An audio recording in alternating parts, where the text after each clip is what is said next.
Hey, everybody, and welcome to the DIB Dive episode 31 on Tuesday at 1 p.m.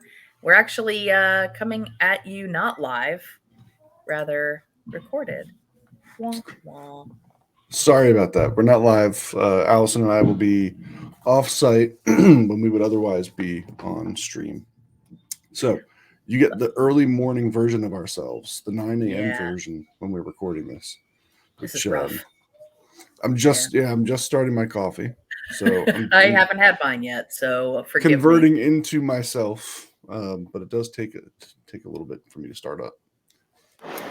Well, we got some So stuff, right? I mean, as of yeah, if you're watching this now, if you want to turn in your CMMC comments for the proposed rule, you're too late. too late. Too late. Yes. By the time you're seeing this, you're a day late and $1 short. Actually, you're Wah. about $28 short. Yeah. So Monday, yesterday, which is also today, the day we're recording, would be your last day to get your comments in. The 60-day comment period is closed, and they're not extending it, as far as we understand. I feel like we would know that by now. Despite really a couple industry comments that I had seen, like people were pretty disappointed they didn't get an extension on it. A couple industry groups I've seen sort of commented publicly, like, yeah, no, that probably should have had a little bit more time than 60 days for all of industry to respond to this. But Well, especially because a of what week we've of seen, that 60 days was the holidays. Yeah, it was kind of cheesy. yeah, I mean, classic DIB again, fashion. I'm the kind of person that, like, when the paper is assigned, I go ahead and do it. Like, I don't wait until the last minute. So I'm not the, the Target measurement audience. that you want to, yeah. So, Yeah. but Did still, you do that's kind of your cheesy, due diligence? pretty much. Yeah. Well, to be fair, I'm the opposite. Like my comments are going in today. The 11th hour type You comments. mean But you mean yesterday? You mean Monday? yeah. Yesterday. Yeah, They yeah, went in yeah. yesterday. But it's not to say that the last 60 days I've been putting it off as much as the last 60 days have been a lot of discussion and conversation, bringing it to our clients through some of our quarterly cycles and discussing with them. Not that, there's been a ton of input because it gets so nitty gritty, but the broad strokes have certainly been informed by conversations with clients and whatnot. So it's been a 60-day process. I have some comments that I've largely voiced that I can share from the comment document that I'm submitting today. We went over some of the comments last week that we had seen. We could talk a little bit more about what's going in from what we're seeing. Then got a couple other things on the docket. The interesting document from the Department of the Navy about their cybersecurity strategy that I wanted to just touch on for a little bit. And yeah, thanks for joining us. We're sorry we're not here live to interact with you all. We'll be back next week. Yes. You can still comment and we'll still respond. It's just not going to be live. Yeah. All right, let me share my screen. I'm going to pull up the comments that we're going to be submitting. Yeah, you had some good stuff on there.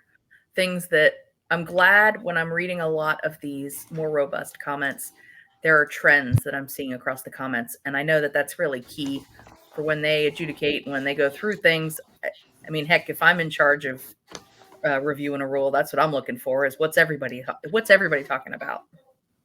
Yeah, and I know there's been discussion on that point of does it weigh more on their side when there's volume of comment, or is it better to have one comment and then a list of people associated with it, like say one big industry group versus one little company like Sentinel Blue? I don't really know. So I think it's best that we just like get our comments in from both angles. So like we've put a lot of comments into stuff that others have submitted. Make sure that we're sort of aligned with what others are saying. Certainly, like this document with our comments has certainly been passed around to some other folks that we want to validate. Like, hey, are we on the right track, or are you saying similar things to us? So I think there's some strategy to it. Now, one of the things I was thinking through as I was submitting this or writing this really was, what am I trying to get out of this? Because some of what I point out in my comments, you could kind of say like, hey, you guys need to reset the clock on this a little bit, which I don't know that I want necessarily, but I want them to pay attention to it and come back and like fix some of the stuff. So my first comment in bold up here, as I'm reading through it and all the discussion we've had about the rule, the cost assumptions are built on a faulty premise in my mind. And I make what I think is a pretty decent case in here as to why that is. Ultimately, I don't know how much that impacts. Now, in the world we're in, the small business world, like some of the cost stuff being faulty means our budgets will be off a little bit, but the scale isn't massive. But you look at like some of the bigs that we talked to, some of the primes where like little changes are worth millions and millions of dollars. I could see this being a little bit more concerning. That said, I don't know what the underlying premises of the cost estimates that they've had to produce and the consideration that they have to give to the new rule creating new cost.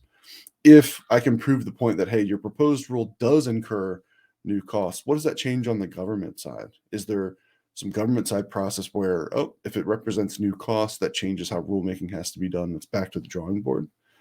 Or is it just like, oh, okay, yeah, no, we just have to calculate the risk and say like, oh, yeah, we're cool with you guys having that cost. I don't know how much meaningfully it changes, but basically the premise of my first comment is in the rule, they go to great lengths to point out that this new rule does not incur new implementation costs for the DIB. They say many times, like, this is already expected. You should already have been doing these requirements. There is no new net cost. Therefore, no consideration from the DoD on cost impact of implementing. The only cost impact they discuss is really on the assessment prep and the annual like validation of that. I think that's faulty. We've discussed it a little bit, but I'll hit some of the high notes in here. Under our current requirements, we have DFAR 7012, which says for covered contractor information systems, and it focuses in on that covered contractor information systems. That's where you're going to apply these requirements. That's where you're going to apply NIST 800-171, and where you're going to use FedRAMP, Fusion Cloud Services. Their definition of a covered contractor information system is clear, and it's stated in DFAR 7012 in the same clause. It's not pointing to some other definition. And it says it's an unclassified information system that is owned or operated by or for a contractor and that processes, stores, or transmits covered defense information. It then goes on to define covered defense information, basically saying this is a type of CUI, controlled technical information. So it pretty clearly states what is in scope in DFAR 7012. It is covered contractor information systems only, and those are those that process, store, or transmit CDI, CTI, ultimately CUI. I think that's pretty clear. I think it'd be pretty hard to argue that there's a larger scope stated here than that, or implied here. I could see some pushback from DoD being like, well, when we mean process, store, transmit CUI, what we mean is definitely does process, store, transmit CUI, or has the capability to do so, which is like this really weird definitional broadening I've seen some signs of, where they want to argue their definition of process, store, and transmit CUI has always meant any system that could potentially access CUI, right? I make the case in here that that's pretty clear that's not what their intent was in DFAR 7012. Then you just go look at like their changes in 7019 and 7020, where if a couple years down the line they've been dealing with 7012 and they wanted to adjust their definitions here, they had an opportunity to do so in those clauses. They do not. They make the same applicability statements are restated in 7019 and 7020, pretty clearly saying covered contractor information system has the same meaning given in clause 7012, and that these things these things apply to covered contractor information systems in accordance with DFAR 7012. So they had no problem with the way it was being scoped back then, the way it was being handled back then. By the time these were coming out, we had already had DIBCAC underway. So if there was a gross scoping problem that the DIB misunderstood the government's meaning, well, the government didn't understand their own meaning either, because they weren't assessing SPAs and stuff like that back then. So I argue, had they understood and believed that the requirements that are pretty clearly stated and clearly scoped in DFAR 7012 and further in 1920, they could have corrected it. Tells me they didn't think there was a problem. They had it appropriately scoped. So that's the background on which the rest of my argument sort of hinges. Now we look at what the CMMC new rule states, and starting in the DoD's commentary. So in the beginning of the new rule document, they have like their commentary, their responses to some of the comments that they had previously, and then it gets into their proposed CFR 170, like actual legalese changes. In their comment responses, they talk about CMMC levels 1 and 2 represent the majority of the anticipated requirements, does not levy any additional information security protection requirements. So their statement is that CMMC doesn't mean there's any additional information security protection requirements. They say elsewhere that in the bold here in the top right, they did an impact and cost analysis of CMMC 2.0, and they state DoD did not consider the cost of implementing the security requirements themselves because implementation is already required under DFAR 7012, essentially. Therefore, the cost of implementing the security requirements for CMMC levels 1 and 2 should have already been occurred and are not attributed to this rule. So making pretty clear here, you go back, scope of what's currently required, 7012, covered contract information system, stores, processes, transmits, CUI. That's where these requirements are levied.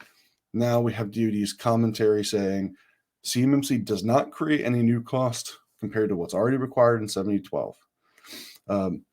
But then we move and we start looking at DoD's additions, their actual proposed 32 CFR add, part 170. They open it with 170.1, the purpose, which states, they're describing the CMMC program, blah, blah, blah, to protect controlled and classified information, as well as conduct an assessment of contractor information systems that process, store, or transmit FCI or CUI, provide security protections for such CUI systems, or are not logically or physically isolated from all such CUI systems. Just This is all of a net sudden new. adding new things, right? Right. This is an expansion of scope. Currently, they would have stopped here based on what the current scoping is of DFAR 7012 for conducting an assessment against the requirements of DFAR 7012 for systems that process, store, or transmit FCI or CUI. So this is a net add. Now, this is just the purpose statement. So whatever, this is their opening statement 170, but it's reinforced by what they go through here. But I sort of hit on the note, like again, 7012 levies the requirements addressing covered contract information systems, makes no mention of security protections of those systems, or even just systems that are on a shared potential network and not fully isolated. It states clearly processes, stores, or transmits CUI or CDI, I guess, in the specific definition. But then they get into CMMC scoping. So 170.19 is their additional add here, where this is where they have that table of all the CMMC asset types, CUI assets, SPAs. And what I lock in on, of course, is that CMMC CUI assets are made clear, like plain. Hey, this stores, processes, transmits CUI. You assess it against the CMMC requirements. Easy. That's the current requirement under DFAR 7012, essentially. If it stores, processes, transmits CUI, it gets assessed against the requirements. The new addition is the security protection asset. Now, these are defined as assets that provide security functions or capabilities to the CMMC assessment scope, irrespective of whether or not these assets process, store, or transmit CUI. So by definition, an SPA can be something that is currently out of scope under current law. If it doesn't process, store, or transmit CUI, it's not a covered contract information system. So it's a net new. The requirements for SPAs are that they are exactly treated like CUI assets and that they are assessed against the CMMC requirements. This is making clear that the scope is expanding outside of what is currently handled under DFAR 7012, which would just be CUI assets. They're making pretty clear here SPAs need to be handled like their CUI assets, even if they're not storing, processing, or transmitting CUI. They also introduced the requirement that we've talked about a lot here, requirements on external service providers who would be required under this new rule to achieve CMMC Level 2 certification when processing, storing, or transmitting CUI, which makes sense, or security protection data, which is, again, a net new concept, not addressed in 7012 at all.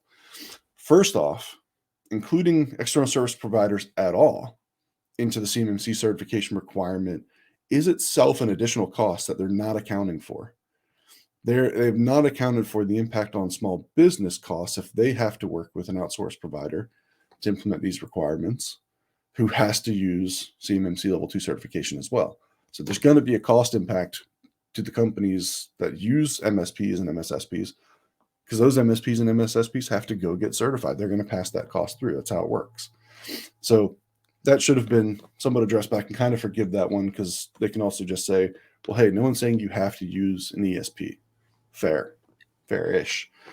But the application of the requirements to the ESP can apply to one who only handles security protection data and does not handle CUI. So again, this is a scope expansion in the same vein. You're saying someone who just handles security protection data, doesn't handle process, store, or transmit CUI, can be scoped in and required to get a cert. That's not what's currently under DFAR 7012 at all. It's like the complete net new add of external service provider coverage and the security protection data stuff. These faults in their logic and processing here get reinforced again through their comment section, where I pull one of their comments out where they say, again, CMMC does not in any way change the DoD requirements regarding the definition, marking, and protection of CUI.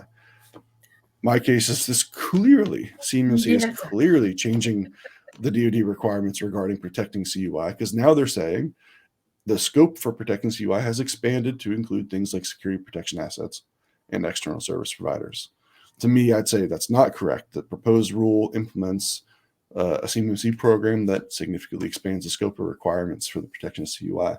So these many points where they're saying there's no change here, y'all. This is just a process for assessing where you're at. Doesn't really hold water to me. They also go on that there's no consideration for implementation cost. Again, saying the same thing, that these are expected to have already been done. Costs for implementing the cybersecurity requirements should have already been incurred, not attributed to this rule. CMMC program does not levy additional information protection requirements on CMMC levels 1 and 2. Then we also have the new cost created on the FedRAMP moderate requirements for CSPs, where now we're scoping in CSPs who provide security protection for any such component, which again, look at DFAR 7012. The FedRAMP requirement is on CSPs who store, process, or transmit CUI. This is another net new add, another scope increase. So the first comment in summary is that there's these faulty cost assumptions, and they've made clear multiple times that they believe there's no new cost being generated for implementing the requirements. My pushback is you guys clearly are creating new cost. I don't know if there's some lawyerly way that they can disconnect those and say, well, that's not necessarily implementation costs, your ESP costs and SPAs and whatnot. I think their main pushback to this would be that SPAs and ESPs and whatnot were always implied by DFAR 7012. They might push their definition that storing, processing, transmit CUI has always meant any system that could conceivably be on the same network and not fully logically isolated, which I have a lot of pushback to that. Yeah, but especially because SPAs that's a brand new term, right? I mean, right. As far as it's in the rule, it's the first time. Right, and their pushback may say something like, well, an SPA would be some sort of system that could potentially access CUI because it's protecting a CUI system. But then like their definition, their example of an SPA is something that like a SIEM tool that pulls log data, that gets syslog files and stuff, like just like log data off of a system that would never store, process, or transmit CUI. Now, was it SPAs that are talked about in the CMMC rule and SPDs that are in this proposed rule? Right? SPAs are brought up in the rule. That SPD, I don't think it's used as an acronym here. Okay. Yeah, because I knew security protection data was something referenced that was giving a lot of people heartburn. I know they don't. I don't think they call it SPD here, but they do when they're discussing the requirements for an ESP. Gotcha. They do talk. Yeah, they do say security protection data. Yeah, they talk about it being configuration data. Yeah, there we go. Yeah. So I don't think they have a whole lot to stand on to say, well, this still does not incur net new cost. I'd be interested what their response to this would be.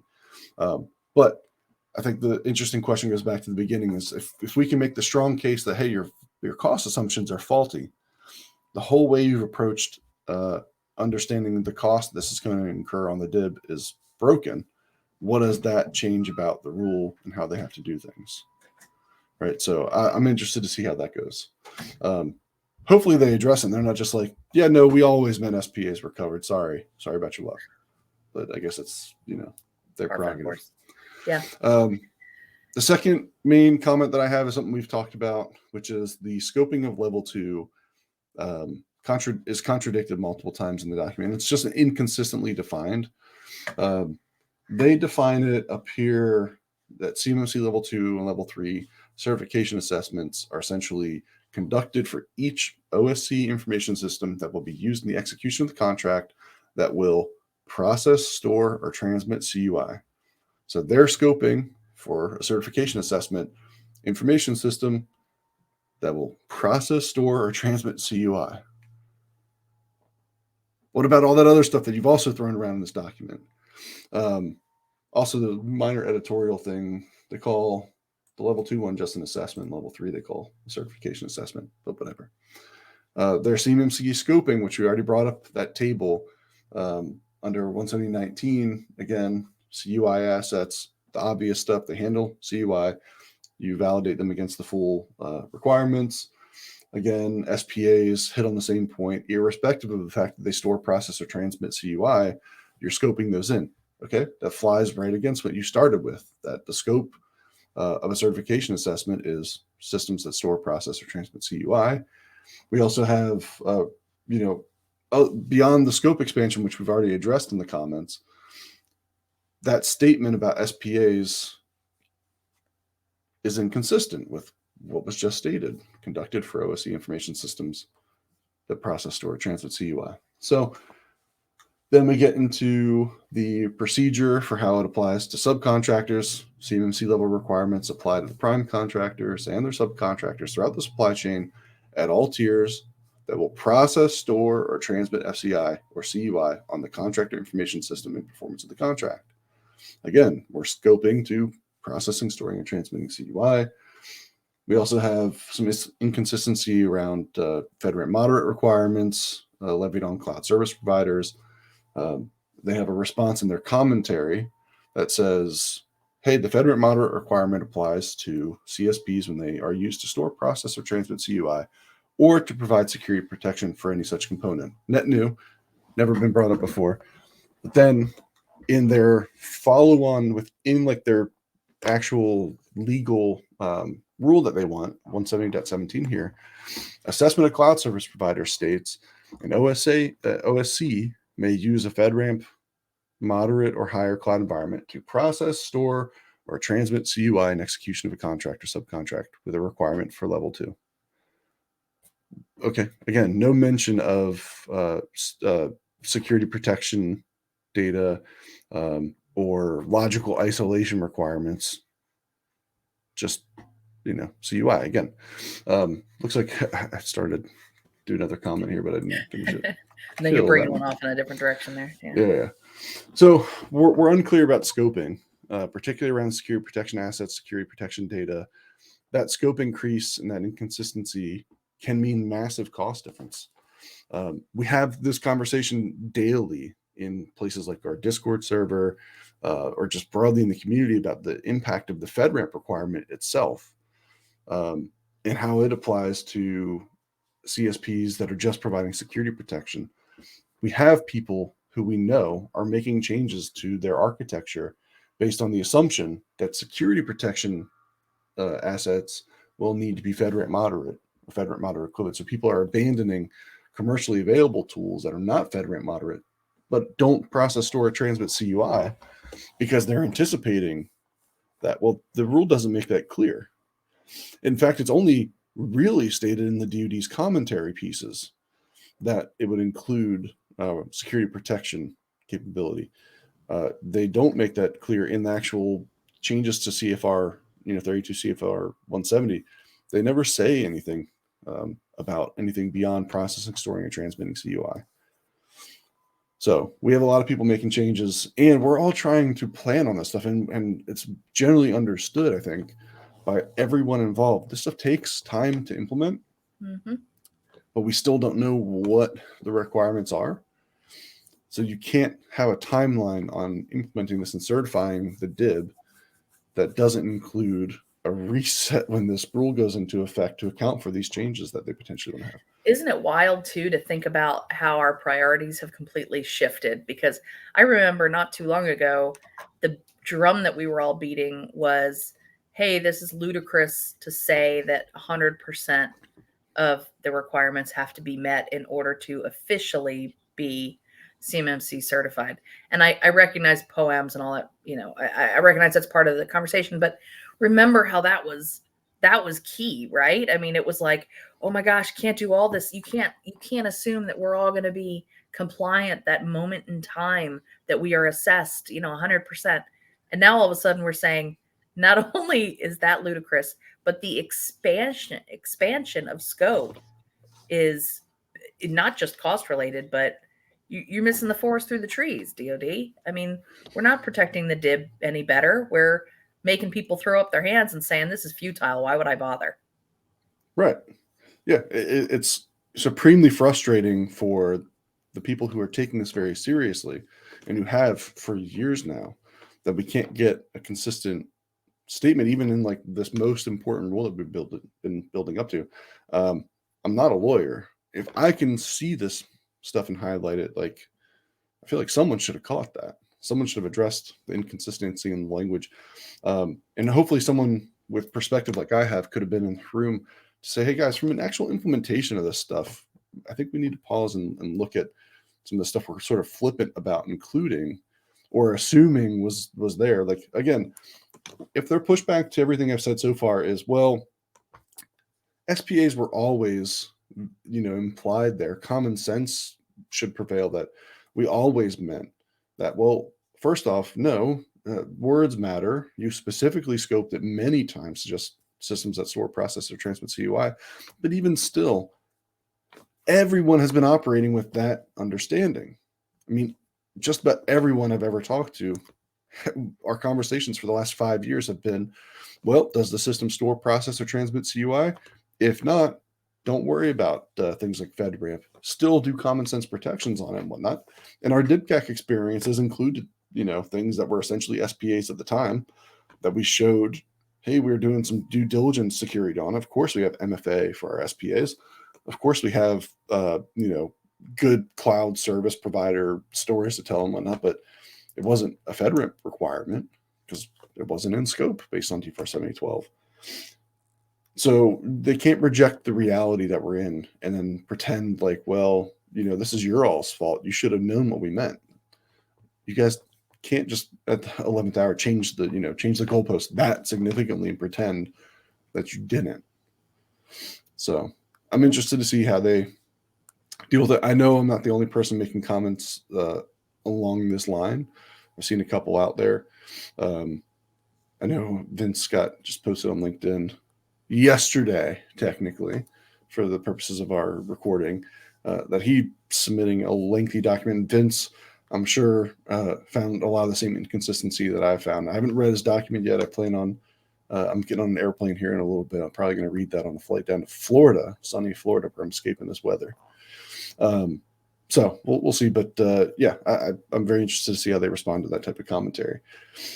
My last comment, because I do come from the biased position of being an external service provider, is that the definitions of ESPs and CSPs in the rule are unclear and they have excessive overlap, and Word doesn't like my use of commas, which I do too many of, I guess. I put commas everywhere because I write like I talk, and Same. commas are like little pauses. Same. Yeah. So I'm an Oxford comma person, though. I feel very strongly Totally. about that debate. 100%. So, yeah, and if you're not an Oxford comma person, then you're wrong. You shouldn't watch this stream. Okay. So 32 CFR 170.4, their proposed edition, includes definitions here. These are so broad. A CSP, cloud service provider, means an external company that provides platform, infrastructure, applications, and or storage services for its clients. and then they point to the CISA, the Cloud Security Technical Reference Guide, to further define that. And by the way, CISA's definition is still pretty broad. In fact, I think it's basically a restatement of those same core elements.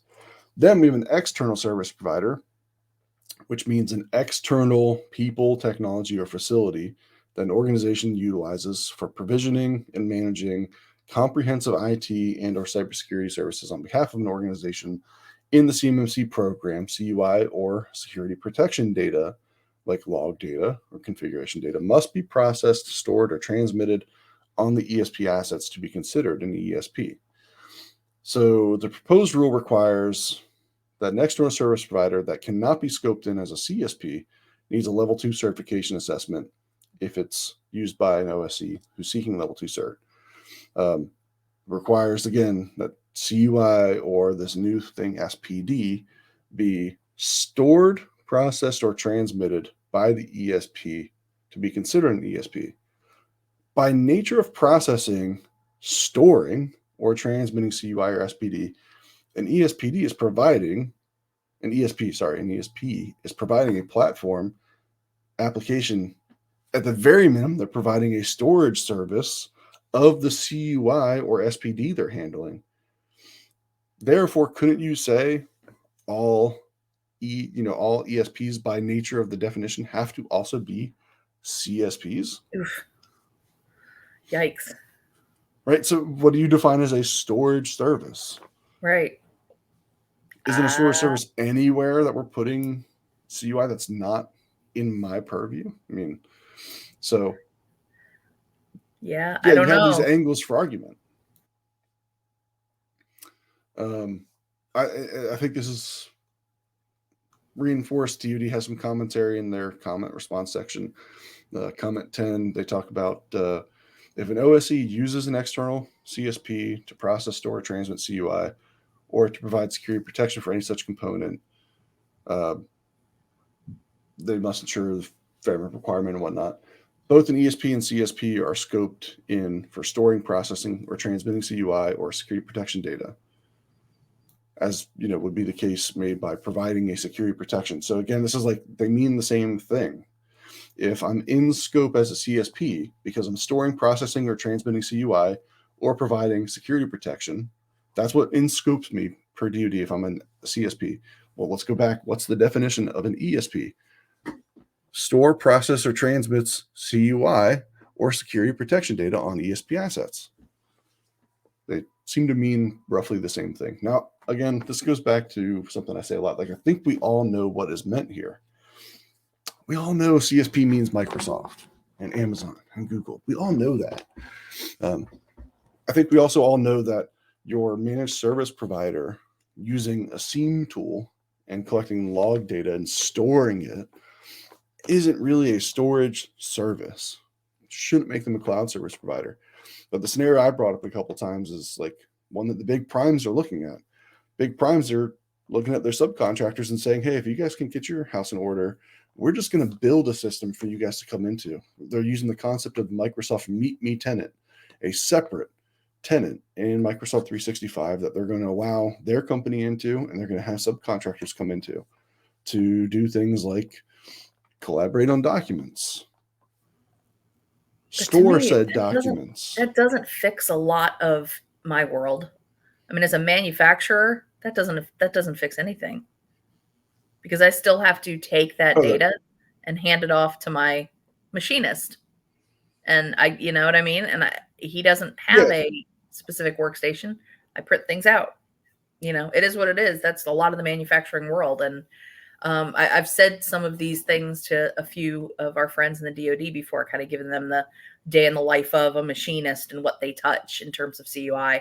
And I don't know that they've realized that, because a lot of these conversations are about, R&D or services or technical development of software and things like that. It's like, that's not everything for CUI. So yeah, they're pretty narrowly focused sometimes. Yeah. Well, the scenario I bring up, the reason I bring that up is because I was talking to a prime about this, and we were talking about what's stated in the proposed rule, and like this idea of like a meet me tenant that you specifically build so that your subcontractors can come in, collaborate on documents, store them, basically use it, and you're going to provide, some protection of that tenant. Say like, hey, we're going to let our SOC monitor this tenant, and you guys can come in and you can sort of like inherit a lot of our CMMC stuff. That's providing a platform as a service to those organizations. Does that make the prime a CSP? And now the prime needs to go get FedRAMP for that?